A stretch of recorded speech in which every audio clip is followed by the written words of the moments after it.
শিখায়, আমাদেরকে বসায় যেন আমরা তার বাক্যকে শুনি। আমি আবারও প্রশ্ন করি আপনি কি ঈশ্বরের বাক্যকে ভালোবাসেন? সত্যি হৃদয় দিয়ে বলছেন আপনি ঈশ্বরের বাক্য ভালোবাসেন? আপনার ঈশ্বরের বাক্য শোনার জন্য প্রস্তুত রয়েছে? ঈশ্বরের ধন্যবাদ। আসুন প্রার্থনা করি। প্রভু, তোমার ধন্যবাদ করি যে তুমি তোমার প্রেমীদেরকে এখানে বসিয়েছো যারা তোমার বাক্যকে ভালোবাসে, আর তারা যখন স্বীকার করেছে, আমি বিশ্বাস করি আমাদের প্রত্যেকের হৃদয় ও মন তোমার বাক্যের জন্য খোলা রয়েছে। আজ তোমার যা ইচ্ছা তুমি তোমার সন্তানদেরকে ঢেলে এবং পূর্ণ এবং উচ্ছে পড়ার সঙ্গে তুমি তাদেরকে প্রেরণ করতে চলেছো। প্রভু, আমি ধন্যবাদ দিই তোমার সেই দর্শন, সেই ভিশনের জন্য যা তুমি রেখেছো তোমার সন্তানদের জন্য, আর তারা এক নতুন স্টেপে, এক নতুন রাজ্যে, নতুন জায়গায়, নতুন স্তরে তারা পৌঁছাতে চলেছে। যেন আমি তোমাকে ধন্যবাদ দিই। থ্যাংক ইউ প্রভু যিশু আমাদের বিনতি গ্রাহ্য করার জন্য। Amen, amen, hallelujah. আপনি এই বাক্য শুনেছেন যেখানে বলা হয়েছে কি আমরা জগৎ থেকে আলাদা? শুনেছেন কখনো? কেউ কেউ শুনেছেন হাত তুলে। আপনি সত্যি যদি শুনে থাকেন আমরা জগৎ থেকে আলাদা, শুনেছেন? হ্যাঁ, কখনো শুনেছেন যে আমরা জগৎ থেকে আলাদা? তাই তো ঈশ্বরের বাক্য আমাদেরকে সেটা দেখায় যে আমরা জগৎ থেকে আলাদা। এই পৃথিবীতে যত মানুষজন রয়েছে, জগতে যতজন রয়েছে যারা খ্রিস্টকে জানে না, তাদের থেকে আমরা কি আলাদা। ঠিক আছে? আরেকটা বিষয় জানেন, আরেকটা সত্য আছে, আপনি জানতে চান? হ্যাঁ, যারা যারা হাত তুললেন দেখে আপনারা জেনেছেন যে আমরা জগৎ থেকে আলাদা, এর আরেকটা সত্য আছে, জানতে চান? ঈশ্বরের বাক্য ফেলে দেওয়ার নয়, ঈশ্বরের বাক্য গ্রহণ করেছেন, জমিয়ে রেখে হজম করে চিবিয়ে সমস্ত পুষ্টি নিম্নে বার করে দেন। ঠিক আছে? হালেলুয়া। তো আমরা যে শুধু জগৎ থেকে আলাদা করা তা নয়। আমি আগের রবিবার আপনাদেরকে বলেছিলাম যে প্রভু যিশুতে আমরা একটা জায়গায় জন্ম নিয়েছি, তাই না?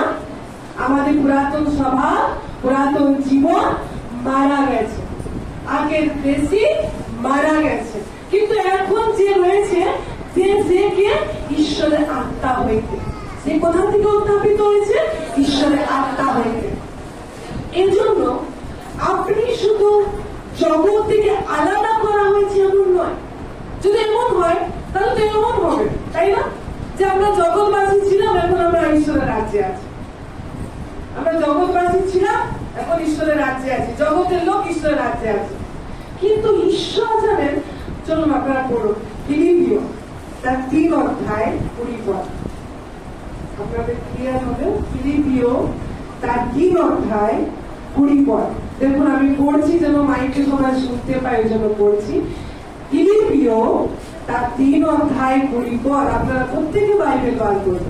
ফিলিপিও, ইফিসিওর পরে হয় ফিলিপিও, তার 3 অধ্যায় 20 পদ। লেখা আছে ঈশ্বরের বাক্যে, কারণ আমরা স্বর্গপুরীর প্রজা। কোথাকার প্রজা? সবাই বলুন, কোথাকার প্রজা? স্বর্গপুরীর প্রজা। দেখতে পাচ্ছেন ফিলিপিও তার 3:20 কি বলছে?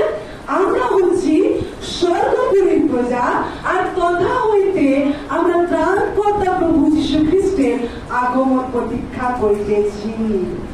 ঈশ্বরের বাক্য বলছে না তুমি জগৎবাসী, জগতে থেকে তুমি ঈশ্বরের প্রতীক্ষা করছো, জগৎ থেকে তুমি ঈশ্বরের প্রভু যীশু আসার তুমি টাইম দেখছো, কবে সে র্যাপচারের দিন হবে, কবে সে আমি প্রভু পেয়ে যাবো।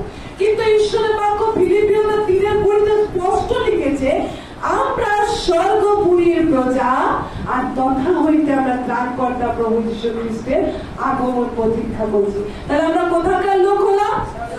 কোথাকার? স্বর্গপুরী। আমাদের অ্যাড্রেস কোথায়? স্বর্গপুরী। মানে আপনি শুধু জগৎ থেকে আলাদা করেছেন এমন নয়, কিন্তু জানেন আপনি যে স্বর্গ হইতে প্রেরণ করা গেছে। হালেলুয়া। আপনি শুধু শুনে রাখুন, আপনার নিয়ে হচ্ছে, আমার নিয়ে হচ্ছে। আপনি শুধু যতজন প্রভু যীশু খ্রিস্টকে বিশ্বাস করেছি, গ্রহণ করেছি, আমরা শুধুমাত্র জগৎ থেকে আলাদা, পৃথক করা এমন নয়, কিন্তু আমরা স্বর্গ হইতে প্রেরণ করা। হালেলুয়া। কারণ যখন আমরা এই পৃথিবীতে আমরা সবাই মাংস হিসেবে জন্মেছি, তাই তো? আমরা একটা বডি দেহ নিয়ে আমরা এক সময় জন্মেছি। যেই দিন আপনি প্রভু যীশু খ্রিস্টকে জানলেন, যেদিন আপনি তাকে মুক্তিদাতা, পরিত্রাতা, ত্রাণকর্তা বলে গ্রহণ করলেন, সেই দিন আপনি এই পৃথিবীতে মারা গেছেন। আপনি কি হয়েছে? এই পৃথিবীতে মারা গেছেন। এবার এখন যে আপনি জীবিত রয়েছেন, এখন আপনি কি? আপনি হচ্ছেন সেই স্বর্গে আপনার জন্ম হয়েছে। ঈশ্বর বলছে না, ফলত কেউ যদি খ্রিস্টে থাকে সে নতুন সৃষ্টি হইল। তাহলে আমরা এই পৃথিবীতে মারা গেছি। কেন? আমরা আগে পাপে ছিলাম, আমার মধ্যে স্বভাব ছিল মিথ্যা বলার, আমার মধ্যে স্বভাব ছিল চুরি করার, আমার মধ্যে স্বভাব ছিল অন্য ছেলের দিকে তাকানো, অন্য মেয়ের দিকে তাকানো, গালি দেওয়া, এগুলো আমার স্বভাব ছিল, এগুলো আমার চালচলন ছিল। কিন্তু ঈশ্বর বলছে, যখন তুমি প্রভু যীশু খ্রিস্টকে বিশ্বাস করেছো, তাকে গ্রহণ করেছো, তুমি এই পৃথিবীর জন্য মারা গেছো। তুমি যে কেউ হো, তুমি এই পৃথিবীর জন্য মারা গেছো। এবার তোমার আরেকটা জায়গায় জন্ম হয়েছে, সেটা হচ্ছে ঈশ্বরের রাজ্যে। কোথায়? ঈশ্বরের রাজ্যে তোমার জন্ম হয়েছে। আর ঈশ্বর সেই রাজ্যে তাকে বলছে, তুমি হচ্ছে নতুন সৃষ্টি, নিউ ক্রিয়েশন। তুমি নতুন, তোমার মতো আর প্রাণী নেই। তুমি একটা মানুষ, আর তুমি মানুষ নয়, কিন্তু তুমি কি হচ্ছ? আত্মিক প্রাণী। কি হচ্ছ? আত্মিক প্রাণী। তো ঈশ্বরের বাক্য আমাদেরকে শিখাচ্ছে, আমরা শুধু জগৎবাসী স্বর্গে আছি এমন নয়, কিন্তু আমরা স্বর্গের লোক, সেখানে আমাদের জন্ম হয়েছে। এবার আমরা যে পৃথিবীতে আছি, আমাদেরকে ঈশ্বর প্রেরণ করা হয়েছে। কি করা হয়েছে? প্রেরণ করা হয়েছে। এখানে অনেকে কাজ করেন না, কাজে যান তো আপনারা, আপনাদের ডিউটি আওয়ার থাকে না? অফিসে বা কোনো কোম্পানিতে আপনি যদি সকালে টোটো নিয়ে বেড়ান, ব্যবসাতে যান, তো সেখানে একটা টাইম থাকে না, এই টাইমে বেরোন, আবার কাজ করে ফিরে আসেন। জানেন, আমরা সবাই মন দিয়ে শোনো, আমরা ঈশ্বরের লোক, আর আমরা স্বর্গ হইতে আমাদের জন্ম হয়েছে। এবার তিনি আমাদেরকে পৃথিবীতে প্রেরণ করেছেন, তিনি আমাদেরকে পাঠিয়েছেন। জানেন আমরা এখন কোথায় আছি? অফিসে আছি। কোথায় আছি? এই পৃথিবী কোথায় আছি? আমরা অফিসে আছি। অফিসে যখন ডিউটি শেষ হয়ে যায়, তখন আমরা কোথায় যাই?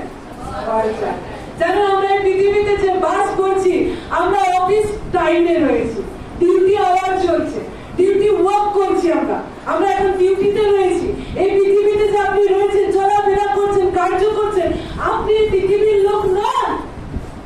আপনি পৃথিবীর থেকে আলাদা হচ্ছেন, আপনি সে স্বর্গ থেকে প্রেরণ করা। আপনি অফিসে রয়েছেন। হালেলুয়া। আপনি এই পৃথিবীতে কোথায় রয়েছেন? অফিসে রয়েছেন। তাই পৃথিবীর কোন বিষয় বেশি আসক্ত হবেন না। পৃথিবীর কোন জায়গাতে, কোন বস্তুতে, কোন কিছুতে বেশি ডুবে যাবেন না। কারণ আপনার এটা ঘর নয়, এটা আপনার ঘর নয়, এটা আপনার ডিউটি আওয়ার চলছে। যেই দিন আপনার ডিউটি, যেদিন ঈশ্বরের যে উদ্দেশ্য নিয়ে আপনাকে প্রেরণ করা হয়েছে পৃথিবীতে, একটা কার্য দিয়ে আপনাকে প্রেরণ করা হয়েছে, সেই কার্য ওয়ার্ক যখন আপনার ডিউটি আবার শেষ হয়ে যাবে, সেদিন প্রভু যীশু আপনাকে সেই ঘরে প্রেরণ করবে। বলুন আপনার পাশের জন্য, আমরা ডিউটি আওয়ারে রয়েছি। কোথায় রয়েছেন আপনি? আপনারা ডিউটি আওয়ারে রয়েছে। আপনি এই পৃথিবীতে কাজে রয়েছে। কি কাজে? কি কাজে? রান্না করা, সংসার দেখা, আপনার পতিকে দেখা, বাচ্চাদের দেখা, এ কাজে নয়। আপনার জন্য, আপনি ঈশ্বর থেকে প্রেরিত, ঈশ্বরের থেকে আপনি জন্ম নিয়েছেন, আপনার জন্য ঈশ্বরের একটা মহা উদ্দেশ্য রয়েছে, একটা ওয়ার্ক রয়েছে, একটা কাজ রয়েছে। আর সেই ডিউটির জন্য আপনাকে এখানে পাঠানো হয়েছে, এই পৃথিবীতে পাঠানো হয়েছে। আর যখন আপনার ডিউটি কাজ কমপ্লিট হয়ে যাবে, সেদিন প্রভু চলে আসবে আর আপনাকে তার ঘরে নিয়ে যাবে, আপনার নিজের ঘরে। এখানে কোনো বেশি বিষয়ে আসক্ত হয়ে যাবেন না, মোহে পড়ে যাবেন না। আপনার যদি অফিসে কোনো চেয়ার থাকে, আপনার খুব ভালো লাগে, আপনি কখনো বলতে পারবেন সেটা আমার? বলতে পারবেন? পারবেন কি? শুনছেন বাক্য? শুনছি সবাই? আপনি বলতে পারবেন এই চেয়ারটা খুব ভালো, আমি ঘর নিয়ে যাবো? হ্যাঁ, কারণ ওটা কার? অফিস, তাই না? তা এই জন্য এই পৃথিবীতে কোনো বিষয় আপনি বেশি মন লাগাবেন না, আসক্ত হবেন না, খুব মোহেতে পড়ে যাবেন না। ওটা ছাড়া তো আমি বাঁচবই না, হতেই পারে না। এটা না থাকলে তো আমার জীবনই চলবে না। আরে এটা ছাড়া কি থাকা যায়? আপনি ডিউটি আওয়ারে রয়েছে। আপনার এখানে পৃথিবীর কোনো জিনিসই আপনার নয়, এই পৃথিবীর জিনিস পৃথিবী, কিন্তু আপনার ঘর সেখানে রয়েছে। যেদিন আপনার সমস্ত ওয়ার্ক যেটা ঈশ্বর আপনাকে প্রেরণ করেছে, যে জন্য আপনার কাজ ফুলফিল হয়ে যাবে। যদি 8 ঘন্টা ডিউটি থাকে, 8 ঘন্টার পর চলে যান না বাড়ি, কোথায় যান? অফিসে থাকে, কোন কোম্পানিতে থাকে, করে থাকে সেখানে 8 ঘন্টার কাজ শেষ হলে আপনি চলে গেলেন বাড়িতে। আপনারও এই পৃথিবীতেও অফিসের ওয়ার্ক আপনার যখন ঈশ্বরের থেকে প্রেরণ করার কাজ যখন শেষ হয়ে যাবে, আপনি আবার সেই ঈশ্বরের ঘরে পৌঁছাবেন। হালেলুয়া।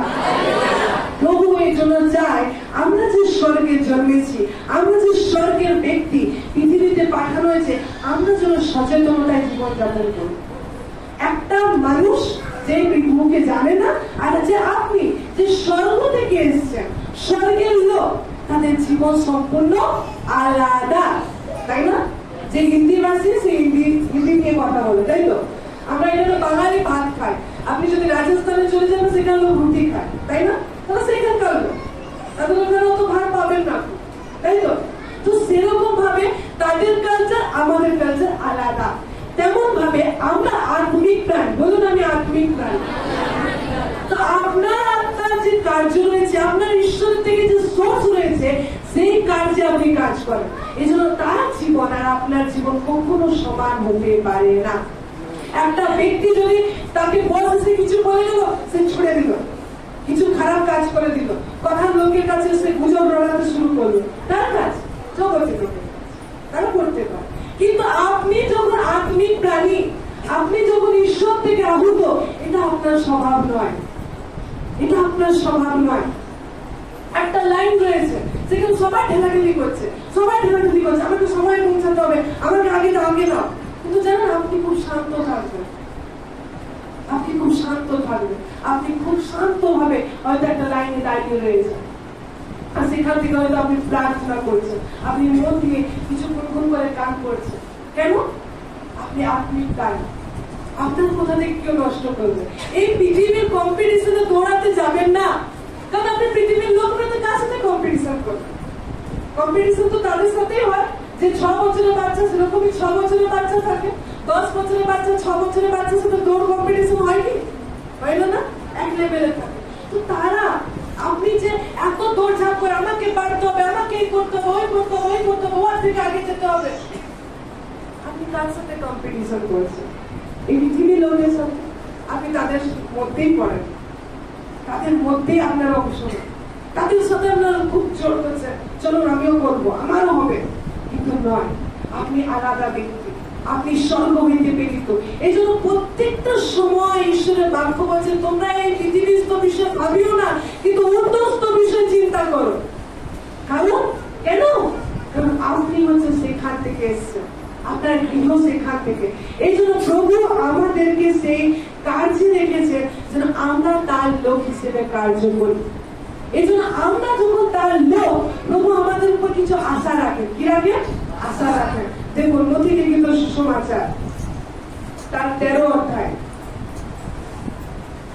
নথি লিখিত সুসমাচার তার 13 অধ্যায়, লিখিত সুসমাচার তার 13 অধ্যায় 10 পদ থেকে। পরে শিষ্যরা নিকটে আসিয়া তাকে জিজ্ঞাসা করিল, আপনি কি জন্য দৃষ্টান্ত দ্বারা ওয়াদের নিকটে কথা বলবেন? আমি আপনাদেরকে একটু ব্যাকগ্রাউন্ডে দিয়ে, এখানে প্রভু যিশু কি করতেন?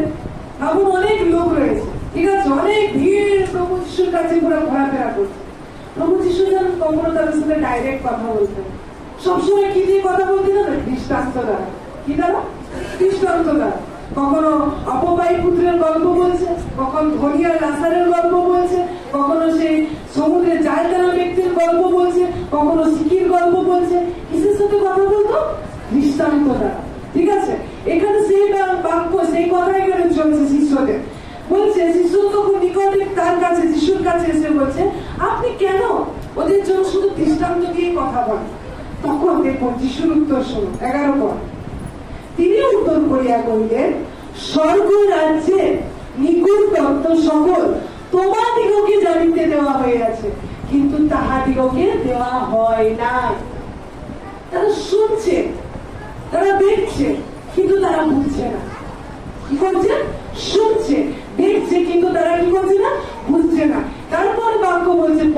12 পদে দেখুন, কেননা যাহার আছে তাহাকে দেওয়া যাইবে ও তাহার বাহুল্য হইবে, কিন্তু যাহার নাই তাহার যা আছে তাহাও তাহার নিকট হইতে নেওয়া যাইবে।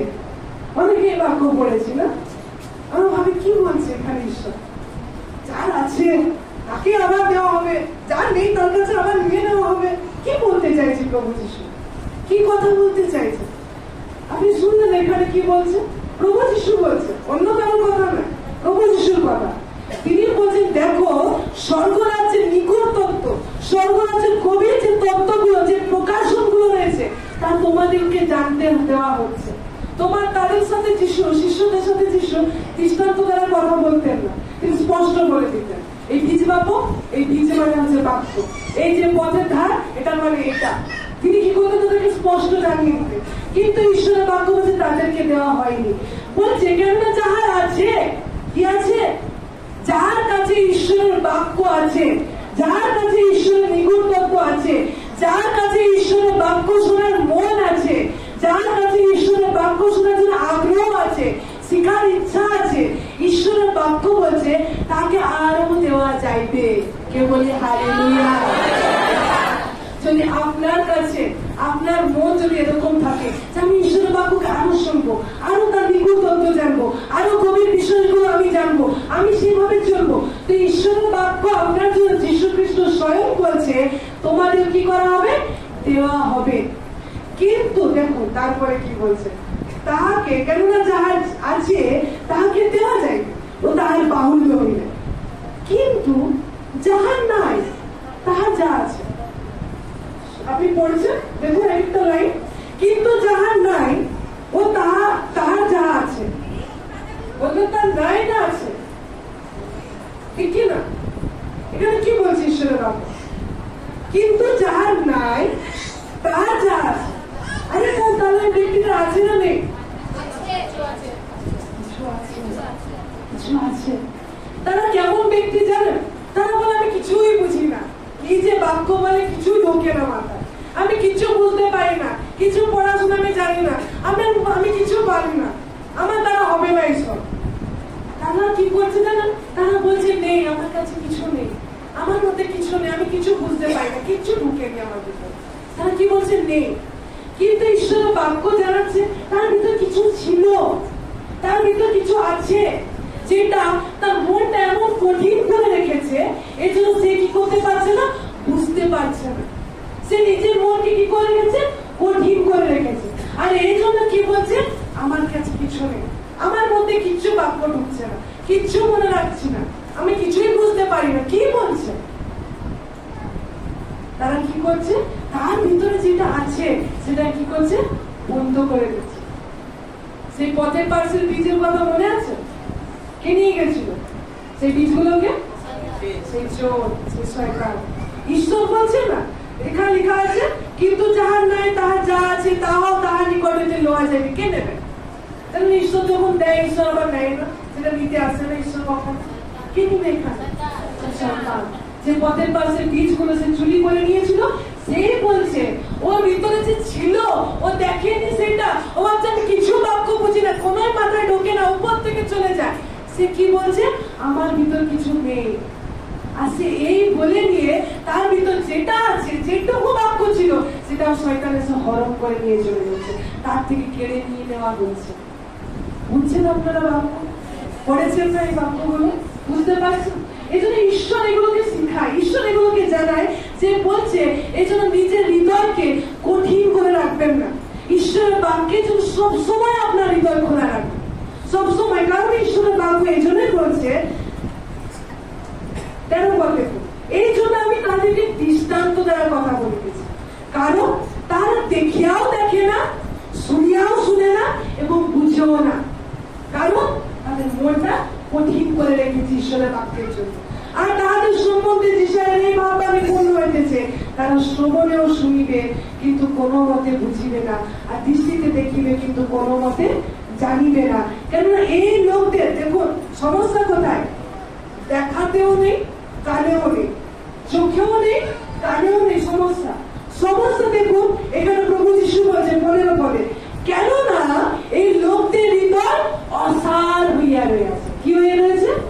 অসার, কঠিন, ঈশ্বরের বাক্যের জন্য খোলা নেই। এই জন্য কি বলছে ঈশ্বরের বাক্য? শুনিতে তাদের কর্ণ ভারী হয়ে গেছে, তাদের চক্ষু মুদ্রিত হয়ে গেছে। পাছে তারা, দেখুন কেন কেন হচ্ছে এরকম, পাছে তারা চোখে দেখে আর কর্ণে শুনে, হৃদয় বুঝে, এবং তারা কি করে আসে? ফিরে আসে, আমি তাদেরকে সুস্থ করি। হালেলুয়া। তাহলে দেখতে পাচ্ছেন এখানে ঈশ্বরের বাক্য কার্য করছে। ইয়েস আর নো? হ্যাঁ কি না? ঈশ্বরের বাক্য কিভাবে কার্য করছে? তারা যখন চোখে দেখছে, তারা যখন কানে শুনছে, হৃদয় যখন তারা বিশ্বাস করছে, তখন ঈশ্বরের বাক্য বলছে পাচ্ছে তাহলে কি করবো? আমি তাদেরকে সুস্থ করি, মানে আমি তাদের জীবনে কাজ করব, আমি তার জীবনে কার্য করতে পারবো। ঈশ্বরের বাক্য যে বলে ঈশ্বরের বাক্য কার্য সাধক, ইহা মিথ্যা নয়, সর্বোচ্চ স্থান রয়েছে। ঈশ্বর তার নামের আগে তার বাক্যকে স্থান দিয়েছে। কিন্তু লোক যেরকম প্রার্থনার জন্য, লোক যেরকম সুস্থ হওয়ার জন্য হুড়োহুড়ি করে, সেরকম ঈশ্বরের বাক্য শোনার জন্য হুড়োহুড়ি করে না, ঈশ্বরের বাক্যকে ক্যাচ করার জন্য হুড়োহুড়ি করে না। কিন্তু জানে না তারা কত মহামূল্যবান বিষয়কে ছেড়ে দিচ্ছে। হয় অনেক জায়গায়, প্রত্যেক জায়গায় দেখা যায়। যিশু তখনও তার জীবনে দেখেছে, যখন পুরো ওভারসিপ আরাধনা সাক্ষ্য হচ্ছে, সবাই খুব ভালো করে, খুব সুন্দর করে বলছে, যেই বাক্যর সময় এসছে, তার দু পাতা আস্তে আস্তে বন্ধ হতে এসছে, যেন তাকে জীবনে সব ঘুম এসে চাকরে ধরেছে, পুরো হাত করে নিচ্ছে। কখন? এই সময়, যখন প্রেজ ওয়ার্শিপ হালেলুয়া সব কিছু হলো, কিন্তু যে বাক্যের সময় সে নিজেও বুঝতে পারছে না আমি কি করে ঘুমিয়ে যাচ্ছি, আমার কি করে এত ঘুম পেয়ে যাচ্ছে, সব ঘুম গুলো তাকে এসে চাকরি ধরছে, দুই চোখের পাতা আস্তে আস্তে ছোট হতে হতে পুরো বন্ধ হয়ে পড়ছে। এটা হচ্ছে সেই ঈশ্বরের বাক্য কি হচ্ছে, তার চোখে দেখছে, শুনছে, কিন্তু তারা গ্রহণ করছে না, তারা কি করে দিচ্ছে? বন্ধ করে দিচ্ছে। এই জন্য ঈশ্বরের বাক্য আমাদেরকে শিখাচ্ছে যে যখন আমরা ঈশ্বরের বাক্যকে দেখি, কি প্রকারে দেখি, কি প্রকারে দেখি, জানেন কি হয়? এখনো অনেকে ঘুমাচ্ছে, যারা ঘুমাচ্ছেন বলুন হালেলুয়া, জেগে যান, এবার জেগে যান, এবার জেগে যান, ঘুমাচ্ছেন এবার জেগে যান। হ্যালো, আপনার পাশাপাশি নাড়া দিয়ে বলুন উঠে পড়ো, উঠে পড়ো। উঠেছেন আপনারা? জেগে গেছেন?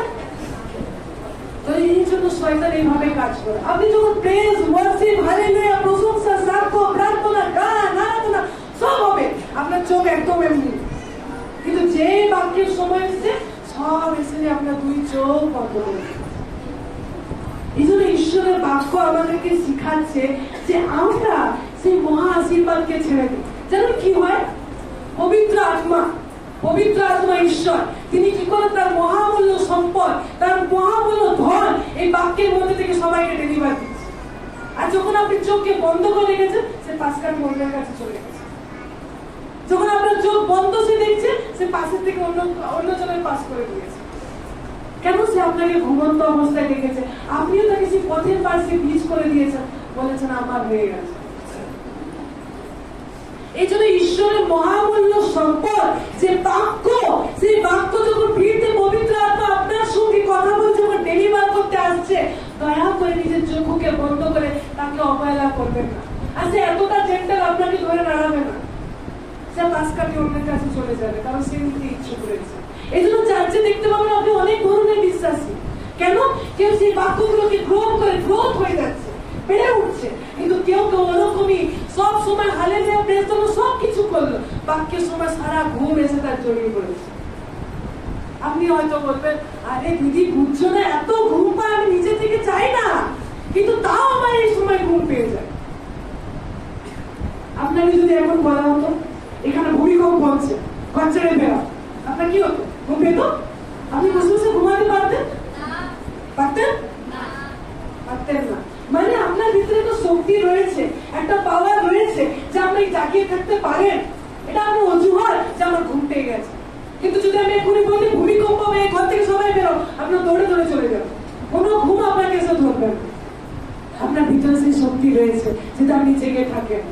আপনার দুই চক্ষুর পাতাকে খুলে রাখতে পারেন, যদি এখানে একটা সিনেমা চালাতো, একবারও হয়তো চোখের পাতা ব্লিঙ্ক করতো না, একবার হয়তো পড়তো না। কিন্তু যখন ঈশ্বরের বাক্যের সময় হয়, সে শয়তান জানে এই সময় কি বিতরণ করা হচ্ছে, এই সময় কি ডেলিভার করা হচ্ছে, এই সময় প্রেয়ারের পরে যে লাইন দিয়ে দিয়ে যেটা আমরা করি, তার থেকেও মহামূল্য জিনিস এখানে ডেলিভার করা হচ্ছে। কিন্তু আমরা অনেক সময় না বুঝি, আমরা বুঝতে পারি না। এই জন্য আমরা পবিত্র আত্মা সেই ডেলিভারেন্সকে তখনই নেগলেক্ট করে দিই। আর অন্য কোনো বড় ব্যক্তি এসব প্রার্থনা যখন আপনার পরে আপনি নিতে পারেন না, কারণ পবিত্র আত্মা সেই সময় যেটা ডেলিভার করছিল আপনি ছেড়ে দিয়েছেন, আপনি সেটাকে ছেড়ে দিয়েছেন। বিশ্বাসী সজাগ হয়ে যান, আপনি বাক্যের প্রেমী নিজে বলেছেন। এই বাক্যের সময় আপনার সব থেকে উৎকর্ষ সময়, সব থেকে গৌরবজনক সময়। আপনি জানেন না কার সেবা আপনি করেছেন। যখন আমরা বাক্যকে শুনছি তখন তো amen, hallelujah, praise the lord আপনি সব বলেছেন, আপনি খুশি হয়েছে, আপনি সেখানে হালেলুয়া বলেছেন, কিন্তু সেই বাক্যকে আপনি প্রভু বলেননি, সেই বাক্যকে আপনার মালিক বলেননি, সেই বাক্যকে নিজের জীবন সব থেকে উঁচু জায়গা দেননি। এই জন্য আমাদের জীবন অনেক দুর্দশায় এসে থাকে। এই জন্য আমরা অনেক কিছু আশীর্বাদ যা আমাদের কাছে বিতরণ হচ্ছিল আমরা হারিয়ে ফেলি। কিন্তু দেখতে পেয়ে আমার পাশের ব্যক্তি যাকে আমি বলেছি তোমাকে এখানে চার্চে দেখে খুব ভালো লেগেছে আমার, সে হয়তো যখন বেড়ে উঠছে আপনার আর ভালো লাগছে না, কারণ সে নিয়ে নিয়েছে আর আপনি নিতে পারেননি। আপনি সেই সময় চক্ষুকে, সেই ঘুম দরবারকে আপনি আহ্বান করেছেন, আসো আমাকে জড়িয়ে ধরো। এই জন্য যখন প্রভুর বাক্য চলে, প্রভু আমাদেরকে জানাতে চায় আমি তোমাকে আরো নিগুড় তত্ত্ব দিতে চাই, আরো আমার ভেদের কথা জানাতে চাই, আরো রহস্যের বিষয় জানাতে চাই। তুমি একসেপ্ট করো, গ্রহণ করো, কারণ তুমি যদি যাও যে তোমাকে বাড়তি দেবো, তোমাকে আরো দেওয়া হবে। আর তুমি বলো আমার কিচ্ছু ঢোকেনি, আমি কিচ্ছু বুঝিনি, কি ঘুম পাচ্ছিল, আমি কিচ্ছু আমার মাথায় যায়নি, তাহলে আপনার ভিতরে যেটুকু ছিল, যেটুকু আপনার ভিতরে কিছু ছিল, যাহা আছে তারা নাই করেছে, এজন্য সেটাও তার ভিতর থেকে লোয়া গেছে, সেটাও তার ভিতর থেকে নিয়ে নেওয়া হয়েছে। কে নিয়েছে? সে শয়তান, যে চায় না আপনার জীবনে বাড়তি হোক। এই জন্য প্রভু চায় যে আমরা তার আশীর্বাদকে যখন গ্রহণ করছি, সেই ঈশ্বরের প্রার্থনার সঙ্গে আমরা যখন তার রাজ্যে রয়েছি, ঈশ্বর চায় তার রাজ্য আপনার মধ্যে স্থাপন হোক। প্রভু প্রার্থনা করেন না শেষে, হ্যাঁ, তোমার রাজ্য আইসুক, বলি না আমরা? কি প্রকারে আসবে প্রভুর রাজ্য?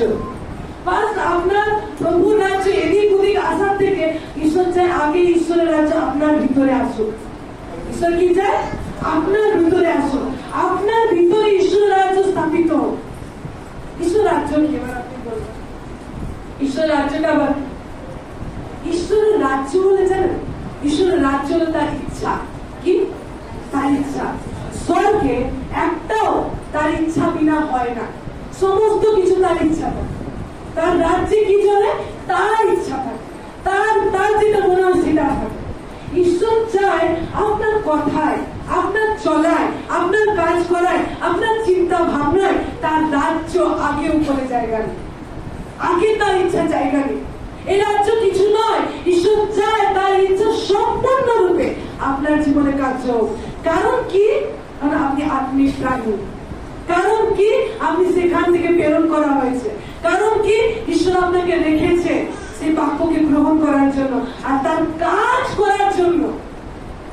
আপনি এখানে একটা ওয়ার্ক করছেন, একটা কার্য করছেন, ঈশ্বরের রাজ্যের কার্যে আপনি রয়েছেন। এই জন্য ঈশ্বর চাই যে আপনি প্রভুর রাজ্যকে দিন প্রতিদিন কি করুন? বৃদ্ধি করুন। প্রথমে তার ইচ্ছাকে নিজের জীবনে জায়গা করি। প্রথমে কি? তার ইচ্ছাকে নিজের জীবনে জায়গা করি।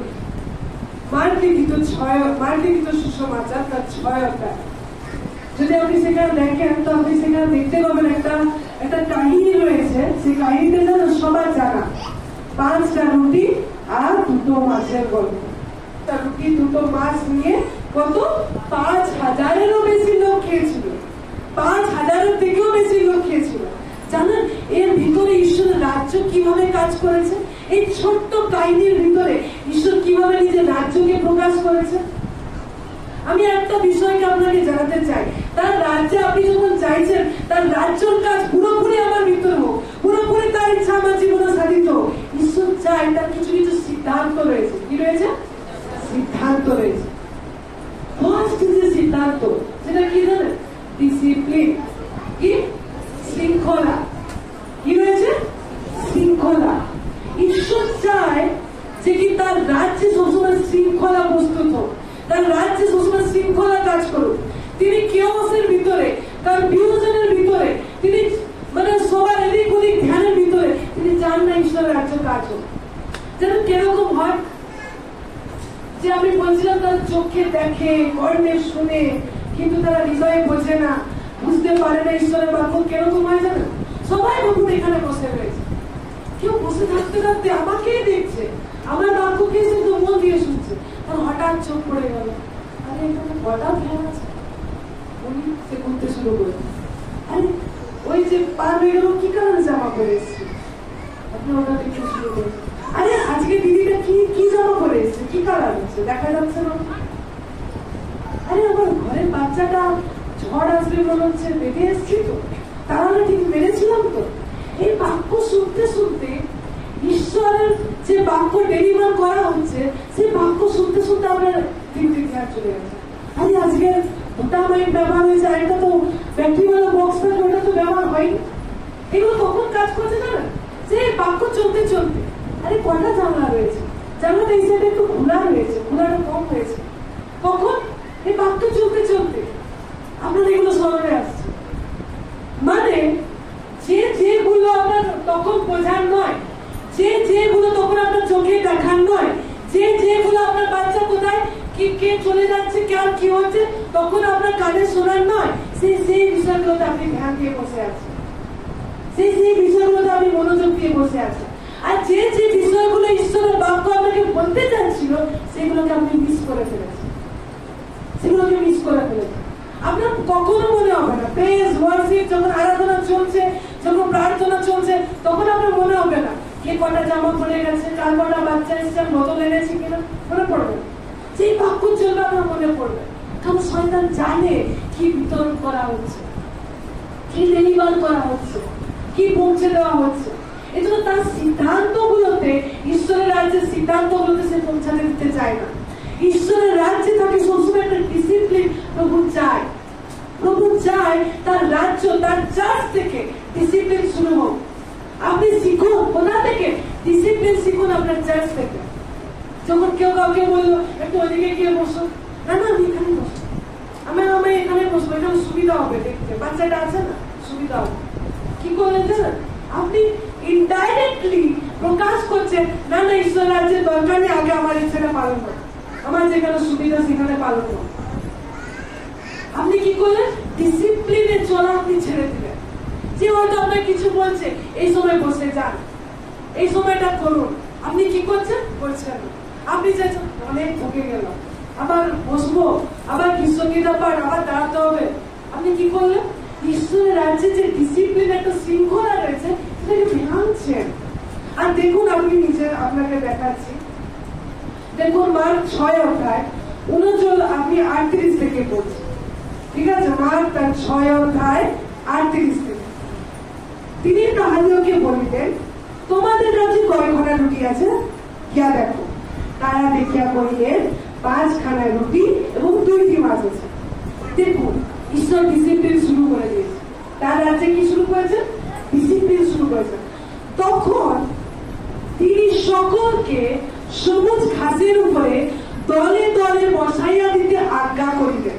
তার 40 পদ, তার শত শত জন ও 50 জন করিয়া সারি সারি বসিয়া গেল। কি করছে না? আরে যিশু 5টা রুটি নিয়েছে, ধন্যবাদ দিল, এবার লোককে পাঠাও, যত পারো তাড়াতাড়ি পাঠাও, আর ঘর বিদায় করো। যিশু কি করছে? ডিসিপ্লিন শুরু করে দিয়েছে। বলছে যাও, গিয়ে তোমরা কি করো, দলে দলে সবাইকে সবুজ ঘাসে বসাও, শত শত জন করে, 50 জন করে আগে বসাও, আগে বসতে দাও, আগে বসুক তারা ঈশ্বরের কাছে।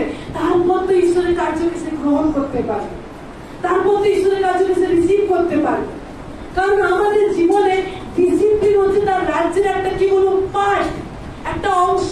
যেন আমরা ডিসিপ্লিনের জীবন যাপন করি, ডিসিপ্লিনে তার কার্য করি। প্রভু চায় যে আপনি কতটা সময় তার ডিসিপ্লিনের সঙ্গে চলছেন। শিক্ষা জরুরি আছে, বলুন শিক্ষা জরুরি আছে। আপনার পাশের জনকে বলুন, শিক্ষা জরুরি আছে।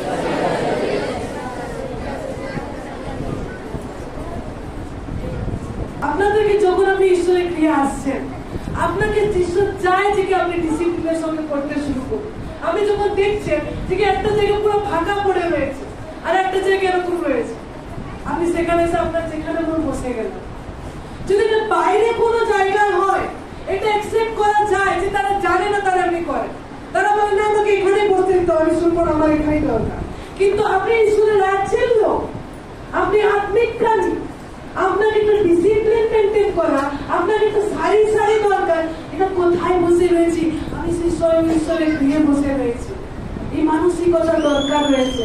এই জন্য প্রভু যিশু তিনি চাইছেন আগে ঈশ্বরের রাজ্য কার্য, তারা 5টা রুটি 2 মাসের অলৌকিক কার্য দেখার পূর্বে তারা ডিসিপ্লিনকে ফলো করেছে, তারা প্ল্যানিংকে ফলো করেছে, তারা কার্যকে দেখেছে যে কার্য ঈশ্বর নিজে চেয়েছে তাদের জীবনে হোক। দেখতে হবে শেষ অংশে বলছে সকল কিছু মন্ডলীতে সকল কিছু সৃষ্ট ও সুনিয়মিত রূপে হোক। কোথায়? মন্ডলীতে।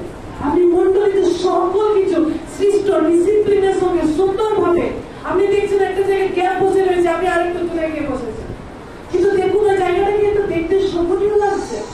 যদি আপনাকে একটা মিনিস্টার আসতো, আপনি কি করতেন? দারুণ করে বসাতেন না? দেখে জীবন্ত ঈশ্বরকে সম্মান করার জন্য আমাদের জীবনে কতটা ডিসিপ্লিনের প্রয়োজন রয়েছে। প্রয়োজন নেই? আছে কি না? তাকে আমরা সম্মান শুধু মুখেই বলবো না, সমস্ত কিছু আমরা প্রকাশ করবো। তো প্রভু এই জন্য আমাদেরকে চাইছে যে আমরা ডিসিপ্লিনের ভিতরে জীবন যাপন করি। তার রাজ্যে তিনি চাই সমস্ত কিছু আমরা কানেক্ট করি। কি করি? কানেক্ট করি, যুক্ত করি। আপনি যখন আপনার জীবনের যে সময় রয়েছে, সেই সময়টা যখন ঈশ্বরের রাজ্যের সঙ্গে যুক্ত করেন, সেটা বৃদ্ধি পেতে থাকে। তারা কি করলো? 5টা রুটি আর 2 মাছ নিয়ে কার কাছে দিল? যিশুর কাছে। আর সে কি করলো? সেটা বৃদ্ধি পেতে শুরু করলো, সেটা বাড়তে শুরু করলো। কিভাবে? সেই সামান্য জিনিস 5টা রুটি 2 মাছ নিয়ে সে ঈশ্বরের রাজ্যে যুক্ত করেছে, ঈশ্বরের কাছে যুক্ত করেছে, ঈশ্বরকে দিয়েছে। আপনি আপনার জীবনে যতটা সময় ঈশ্বরের কাছে দিচ্ছেন যেন ওটা বৃদ্ধি পায়। যখন আপনি প্রার্থনা করছেন, আপনি ঈশ্বরের বাক্যকে ধ্যান করছেন, মনন করছেন, আপনি কি করছেন? নিজের সময়কে ঈশ্বরের কাছে দিয়েছেন, আর সেটা আপনি বৃদ্ধি করছেন। আপনার কোন জীবন রয়েছে, আপনার কোন জিনিস রয়েছে, সেটা কি করছেন? ঈশ্বরের রাজ্যের কাছে যুক্ত করছেন। তখন কি হবে? সেটা বৃদ্ধি পেতে শুরু করবে। এই জন্য প্রভু আমাদেরকে শিখাচ্ছে যে কি একটা ডিসিপ্লিন আর ঈশ্বরের রাজ্যের সঙ্গে চলে আসতে আমাদেরকে যুক্ত হওয়া প্রয়োজন রয়েছে। আপনার সমস্ত কিছু ঈশ্বরের রাজ্যের সাথে যুক্ত করা শিখুন। আমি মামুরিয়াতে বলছিলাম যে একটা অনেক বড় ব্যক্তি এসছে, আপনার কোম্পানির হেড হয়তো আপনার ঘরে এসছে, আপনি আপনার এখানে কোম্পানির হেডের থেকে আরো ভালো উদাহরণ হবে জামাই এসছে। সবাই জামাইকে প্রচুর সম্মান করে, আমি দেখেছি। জামাই এসছে, আপনি কি করলেন? ও আমার বাড়িতে কাল জামাই আসবে, আপনার বাড়ি থেকে আলমারি থেকে সুন্দর সে কাঁসার থালাগুলোকে বার করেছে, তুই একদম পরিষ্কার করে রেখেছে। কে আসছে? জামাই আসছে। কিন্তু যখন ঈশ্বরের কোনো লোক আসে, আপনার হয়তো খাওয়া দাওয়া প্লেট গুলো কালকে যেটা কিন্তু ওই প্লেটে আপনি ধরিয়ে দেবেন, আরে ওকে দুটা মিষ্টি দিয়ে দিলে হয়ে যাবে। কে বললেন? তো এখনই ছেড়েছি ঈশ্বরকে, আমি ওর থেকে বেশি জানি, আমি ওর থেকে ভালো বলি। আপনার কাছে ঈশ্বরের লোকের সম্মান নেই। আপনার যে হয়তো আপনাকে যিশুকে জানে না, সেই জামাইয়ের অনেক সম্মান রয়েছে।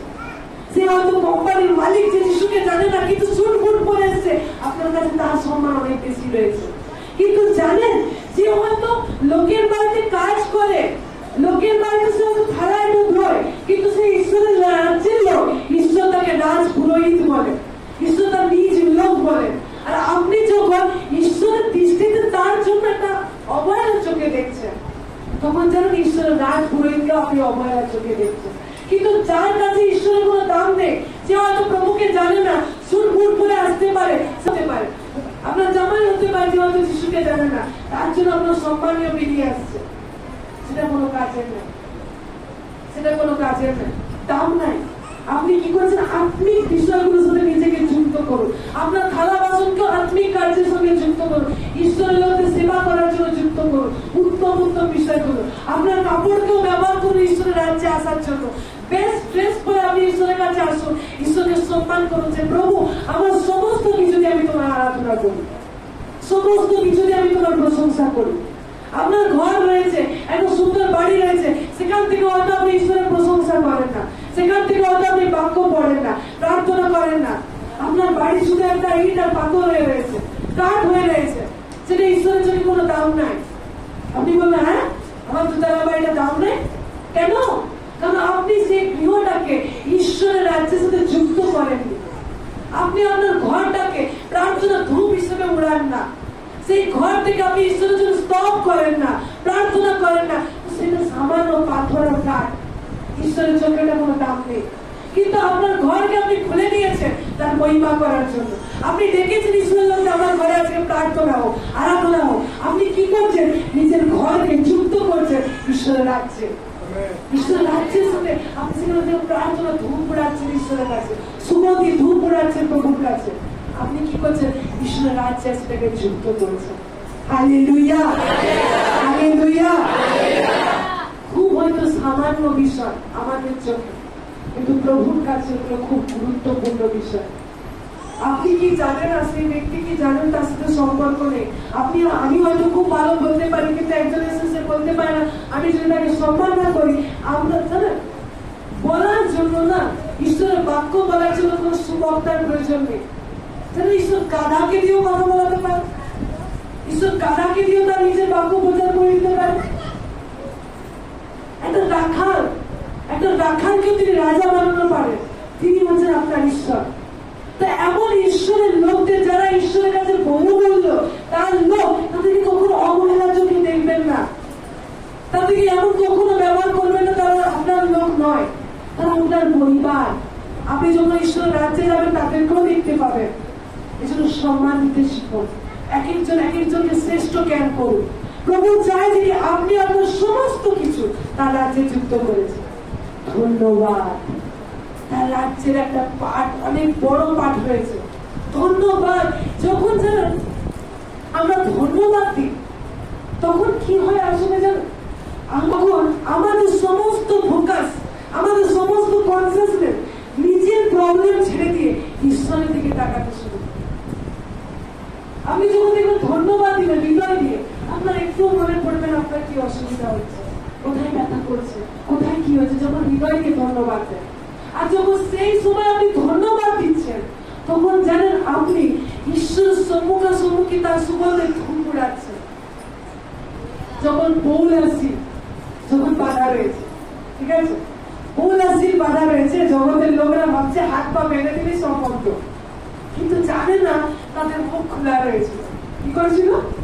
মুখ খোলা রয়েছিল, আর তাদের হাত পা বাঁধা।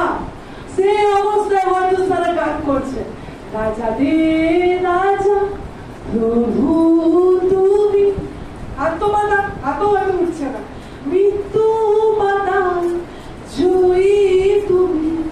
সমস্ত পরিস্থিতিতে সেই অবস্থায় তারা হয়তো ভাবছে কেউ হয়তো বাঁচবে, তার বিশ্বাসীরা হয়তো দেখতে আসবে। যখন দেখছে মাঝ রাত হয়ে গেছে, কোনো বিশ্বাসী দেখতে আসেনি, কেউ আসেনি, সেই সময় হাত পা বাঁধা, পুরো গা থেকে রক্ত ঝিঝির করে পড়ছে, সেই সময় তারা গান করছে, সেই তো সময় তারা স্তুতির প্রশংসা করছে। আর যখন জানেন আমরা প্রশংসা করি, আর যখন আমরা বলি প্রভুকে তুমি রাজা দে রাজা প্রভু তুমি, তখন ঈশ্বর স্বর্গ হইতে দেখেন আর তিনি বলেন এই ব্যক্তির জন্য আমি কি করব, এর কি দরকার রয়েছে, এর কি প্রয়োজন রয়েছে।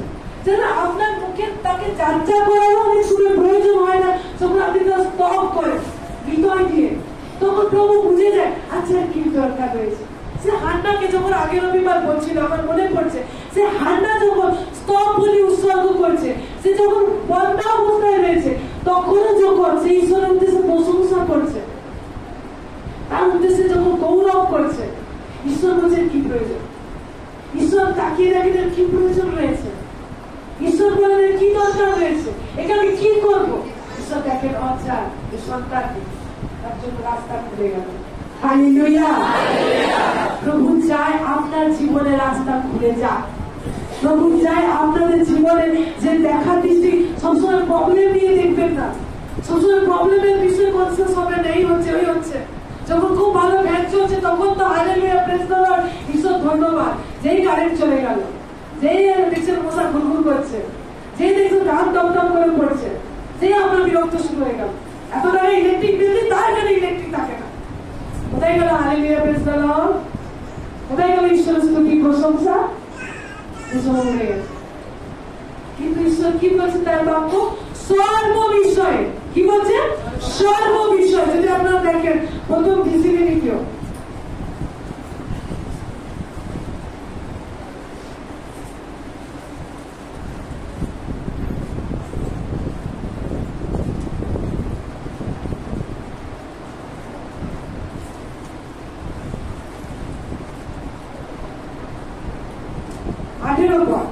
প্রথম থিসিলনিকীয় তার 5:18 কি বলছে?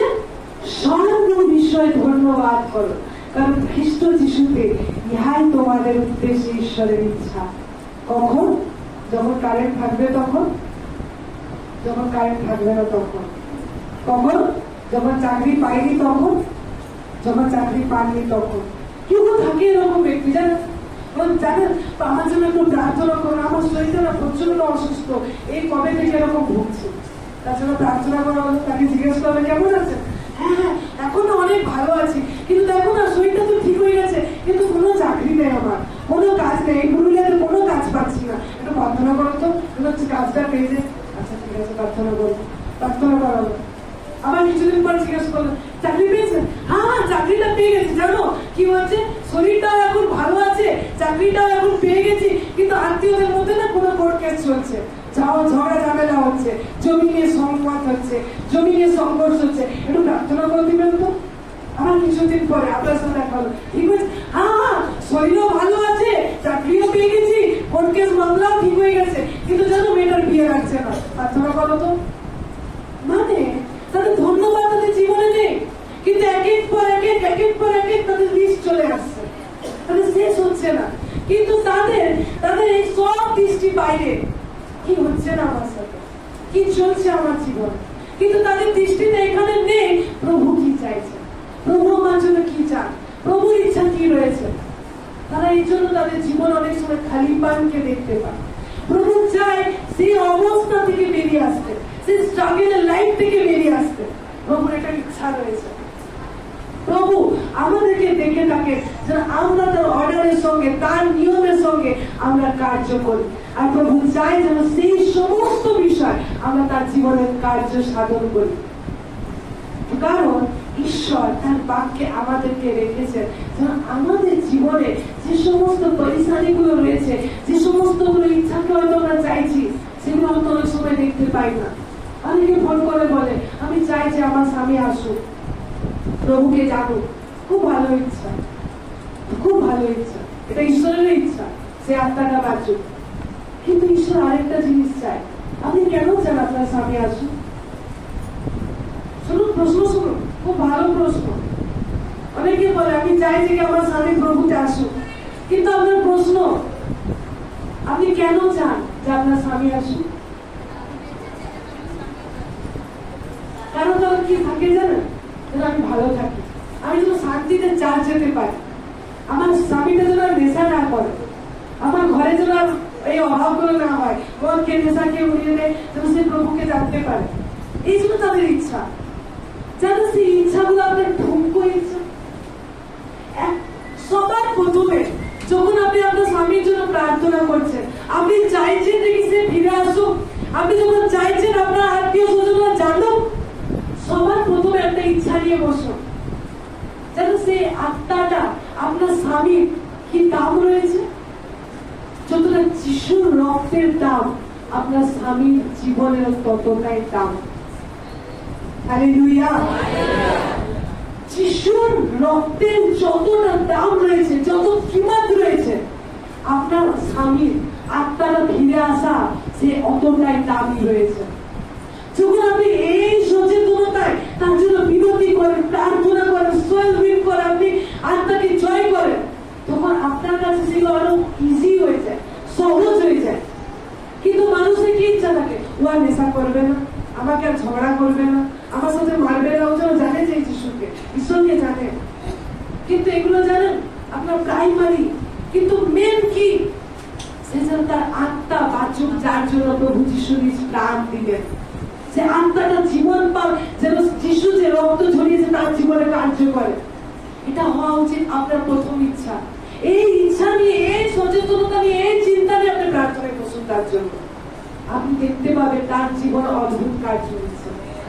কারণ অতদিন আপনি বাহ্যিকটা দেখে হয়তো খুব প্রার্থনা করেছে, খুব চিৎকার করেছে, খুব প্রার্থনা করেছে, প্রভু বহুত মারে, সেজন্য জানে, সেজন্য আমাকে বাঁচায়, আমাকে ভালোবাসে, ঠিক আছে, কিন্তু সবার প্রথমে এটা নিয়ে দেখুন। কারণ ঈশ্বরের বাক্য বলে তোমরা প্রথমে কি নিয়ে চিন্তা করো, রাজ্য আর ধার্মিকতা নিয়ে চিন্তা করো, সমস্ত বিষয় তোমাদের কাছে এসে পড়বে। যখন আপনার সমস্ত কিছু যখন ঈশ্বরের রাজ্য হয়ে যায় না, তখন খুব সহজ হয়ে যায় সমস্ত কিছু। কিন্তু যখন আপনার সমস্ত চিন্তাধারা বাহ্যিক বিষয় নিয়ে, আপনার জীবনের ভালো নিয়ে হয়, তখন অনেক দেরি হয়, তখন আমরা ঈশ্বরের সিদ্ধান্ত বুঝতে পারি না।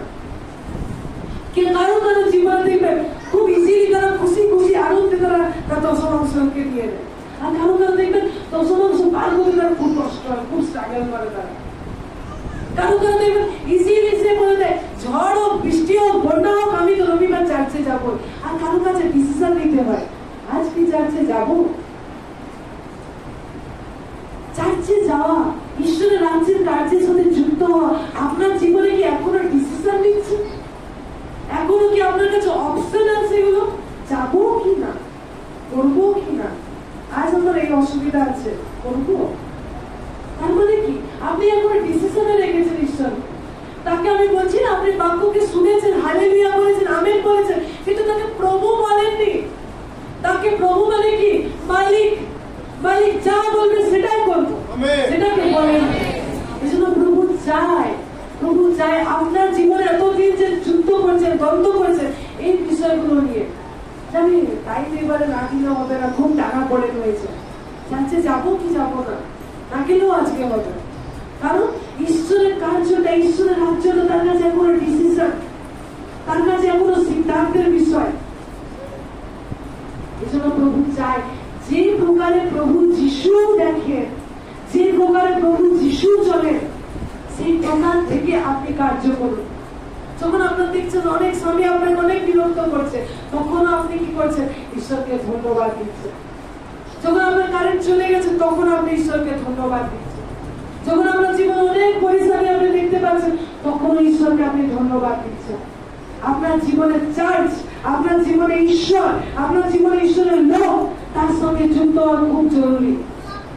যদি আপনি সারাটা সপ্তাহে রবিবারটা প্রভুর কাছে এলেন, তারপর গোটা সোমবার থেকে শনিবার আপনার হয়তো অনেক জগতের বন্ধু, অনেক কি বলবো বিপর্যয় জায়গা, অনেক বিপর্যয় জায়গা। এই জন্য নিজে থেকে চেষ্টা করুন কত বেশি করে ঈশ্বরের লোকদেরকে নিজের সাথে যুক্ত করা যায়, কত বেশি করে নিজেদের ঈশ্বরের লোকদেরকে বন্ধু করা যায়, কত বেশি করে এ লোক থেকে ফোন করা থেকে কত বেশি ঈশ্বরের নিয়ে কথা বলা যায়। কারণ যখন আপনি সদা সর্বদা আপনার চিন্তা, আপনার ভাবনা, আপনার চলা ঈশ্বরের রাজ্যের নিয়ে হয়, তখন আপনার জীবনের সমস্ত কিছু সহজভাবে দেখতে পান। কিন্তু যত বেশি দুনিয়াদারি নিয়ে চিন্তা হয়, তত আমাদের জীবনে সেটা খুব কঠিন হয়ে যায়। এজন্য প্রভুকে ধন্যবাদ দিতে শিখুন। এজন্য প্রভুর যখন আরাধনা করেন, সব থেকে ইম্পর্টেন্ট আগে দেখুন যে আমি সে আরাধনার হিস্সা হচ্ছি কিনা, আমি সে আরাধনায় যুক্ত হচ্ছি কিনা। কতজন আজকে আরাধনার আগে এসছে, নিজেকে দেখুন। আরাধনাটা খুব গুরুত্বপূর্ণ, আমি ঈশ্বরের মহিমা করছি। নিজের জীবনে দেখুন, আপনি নিজে জানেন আপনি আরাধনা আগে এসছেন না পরে এসছেন, আপনি নিজে জানেন। আপনি নিজেকে দেখুন যে প্রভু আমি তোমার রাজ্যকে কি প্রভু রেখেছি, আমি কি তোমার রাজ্যে আমি সেই সন্তানের উজ্জ্বলতার সঙ্গে জীবন যাপন করছি, আমার জীবন আলোকিত হয়, আমার জীবন গৌরবের হয়। প্রভু চাইছে আমরা যখনই প্রভুর আরাধনা করি, তার গৌরব করি, সেই স্তুতির সঙ্গে, সেই মহিমার সঙ্গে করি। কারণ যখন আমরা ওয়ার্শিপ করি, আরাধনা করি, এখানে কেউ খুব মহান নয়, কিন্তু এখানে প্রত্যেকটা গানকে দেখুন, প্রত্যেকটা গানকে আপনি নিজের জীবনে রাখুন যে প্রভু কি চাইছে আমার জন্য, কি রেখেছে আমার জন্য। যখন আপনি গান করছেন রাজা দে রাজা প্রভু তুমি কার সাথে কথা বলছেন? কার সাথে কথা বলছেন? প্রভু যিশুকে আপনি বলছেন রাজা দে রাজা প্রভু তুমি মৃত্যু বানাও জয়ী তুমি। কার সাথে কথা বলছেন? আপনি স্বয়ং স্বর্গ আর পৃথিবীকে নির্মাণকারী সেই ঈশ্বরকে, প্রভু যিশুকে আপনি বলছেন প্রভু তুমি রাজাদেরও রাজা, প্রভুদেরও প্রভু। এতটা আরাধনা এতটা গুরুত্বপূর্ণ। আপনি স্বয়ং ঈশ্বরের আত্মার যে রাজ্যে কানেক্ট হয়ে যান তখন, কারণ আপনি সেই ঈশ্বরের রাজ্যের সঙ্গে গমনাগমন করেছেন। আমি একটা শেষ ভার্স আপনাকে দেখাবো, ইফিসিও তার 5 অধ্যায়, ইফিসিও তার 5 অধ্যায় 18 পদ। দেখুন বার করুন প্রত্যেকে, ইফিসিও তার 5 অধ্যায় 18 পদ। দেখুন কি বলছে ঈশ্বরের বাক্য। আর দ্রাক্ষারসে মত্ত হইও না, তাহাদের নষ্টামি আছে। আচ্ছা দ্রাক্ষারস বলে এখানে আঙুরের রসকে বুঝাচ্ছে না, সাধু বলে এখানে বলছে, এটা বাংলা ভাষায় আমরা বলি মদ। কি মদ? ঠিক আছে, বলি না আমরা। এখানে ঈশ্বরের বাক্য আমাদেরকে জানাতে চাইছে সেই লিকুইড, সেই মদ যেটা গেলে কি মানুষ ঠিকঠাক চলে, তার রাস্তা কি হয়ে যায় একটা বেটা। সে যদি রাস্তায় শুয়ে থাকে, সে আনন্দে থাকে, তার কোনো নেই। সে যদি ট্রেনেও পড়ে যাচ্ছে, সে কিচ্ছু বুঝতে পারছে না। দেখুন ঈশ্বরের বাক্য বলছে আর দ্রাক্ষারসে মত্ত হইও না, তাদের নষ্টামি আছে। কি হয়েছে? নষ্টামি আছে। সে সেখানে লোক অনেকে যেন জগতের লোকরা হয়তো দুঃখের জন্য আমরা খাই, দুঃখের জন্য খাই। যখন সে একটা খেয়ে নেয়, ওরা বোতল গ্লাস যা দিয়ে সে খেয়ে নিল, সেভাবে ভুল।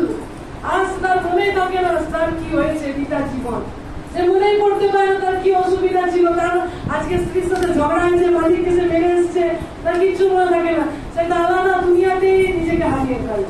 সে রাস্তায় ঘুমিয়ে আছে, পাগলের মতো হাসছে, লোক পেরিয়ে চলে যাচ্ছে, কুকুর তার পেছন থেকে চলে যাচ্ছে, তো সে আনন্দ করছে। সে ভাবে এটাই জীবন। কিন্তু জানেন তাদের কি প্রবলেম আছে? তারা যতক্ষণ ওই ঘরে থাকে তারা তো ভাবে আমি আলাদা দুনিয়াতে আছি। যখন তার ঘর কেটে যায়, তার যেমন দুঃখ ছিল তেমনই দুঃখ রয়েছে। তার যেমন কষ্ট ছিল, সেই কষ্টের জন্য সে হয়তো সেটা খেয়েছে আর ভেবেছে ভুলে যাবো, সে একই কষ্ট তার সেম রয়েছে। এই জন্য ঈশ্বরের বাক্য বলছে দ্রাক্ষারসে মত্ত হইও না, কেননা তাহাতে নষ্টামি আছে। জানেন যখন সে খেয়ে দিল, সে তখন তো পুরো হারিয়ে গেল, কিন্তু তার যখন ঘর ভেঙে গেল, সে যখন সজাগ হয়ে গেল, সে দেখতে পেল তার জীবন, সে তার যে শরীর সে খেয়েছে সেটা আস্তে আস্তে নষ্টের দিকে, তার যে চিন্তাধারা সেগুলো আস্তে আস্তে নষ্টের দিকে, তার যে জীবনে সে ভেবেছিল তো এটাকে ঠিক হয়ে যাবো, এটাকে আমার সব দুঃখ ভুলে যাবে, কিন্তু সে দেখছে তার একই পরিস্থিতি যেরকম ছিল সেরকমই আছে। কিন্তু সুসংবাদ, কিন্তু একটা বাচ্চাকে দেখবে, তাকে যদি একটা ছোট্ট চকলেট দেন, সে বলবে চকলেট খাবো, চকলেট খাবো, চকলেট খাবো। তাকে এবার যদি একটা ভালো একটা বড় টেডি মিল্ক দিয়ে দেন, সে টেডি মিল্ক খুঁজে যায়, ও টেডি মিল্কও আছে, একটা বড় আছে, চলো ওটা দাও, ওটা দাও, ওটা দাও। কিন্তু ঈশ্বরের বাক্য আমাদের একটা সুসংবাদ দিচ্ছে, বলছে দ্রাক্ষারসে এই মদে তুমি মত্ত হইও না। কিন্তু এর থেকে আরেকটা একটা বিষয়, উত্তম বিষয় রয়েছে, বলুন উত্তম বিষয়। তারপর বলছে কিন্তু আত্মাতে পরিপূর্ণ হও। Hallelujah, hallelujah. এর থেকে একটা ভালো কিছু রয়েছে, সেটা কি? বলছে আত্মাতে পরিপূর্ণ হও, আত্মাতে ভরতে থাকো, আত্মাতে উপচে পড়তে থাকো, আত্মাতে জীবনযাপন করতে থাকো। কিভাবে কিভাবে করবে?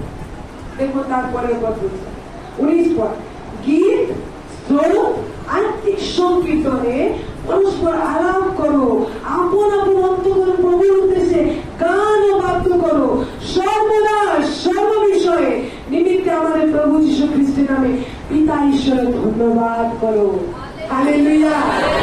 ঈশ্বরের বাক্য বলছে তোমরা গীত, তোমরা স্তোত্র, তোমরা আত্মিক সংকীর্তন দ্বারা তোমরা ভরতে থাকো, আলাপ আলোচনা করতে থাকো, ঈশ্বর ঈশ্বরের বাক্যে, ঈশ্বরের গান, প্রশংসা দ্বারা তুমি যখন ঈশ্বরের সঙ্গে আরাধনা করছো, তুমি আলফা, তুমি ওমেগা, আপনি কি করছেন?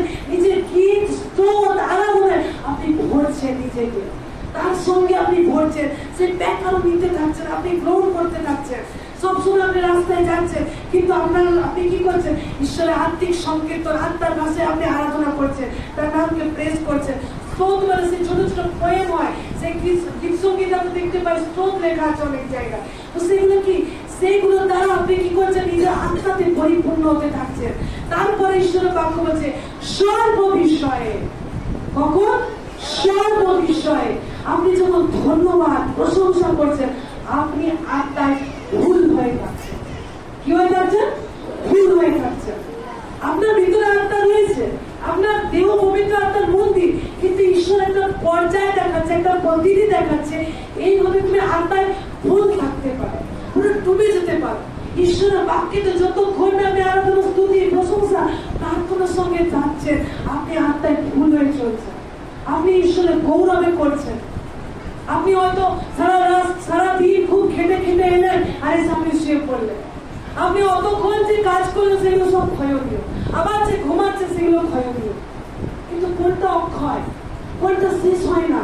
যখন আপনি প্রার্থনা সংকীর্তন ঈশ্বরের উদ্দেশ্যে করছেন, সেটা অক্ষয়, সেটা জীবন্ত, তা আপনার জীবনে কার্যকারী। এই জন্য ঈশ্বরের বাক্যে পাশের জনকে বলুন, আত্মায় পরিপূর্ণ হও, গীত আর স্তোত্রের দ্বারা আত্মায় পরিপূর্ণ হও, ধন্যবাদের আত্মায় পরিপূর্ণ হও। হালেলুয়া। ঈশ্বরের ধন্যবাদ হোক, এই বাক্যে ঈশ্বর আশীষ দিন। আমেন।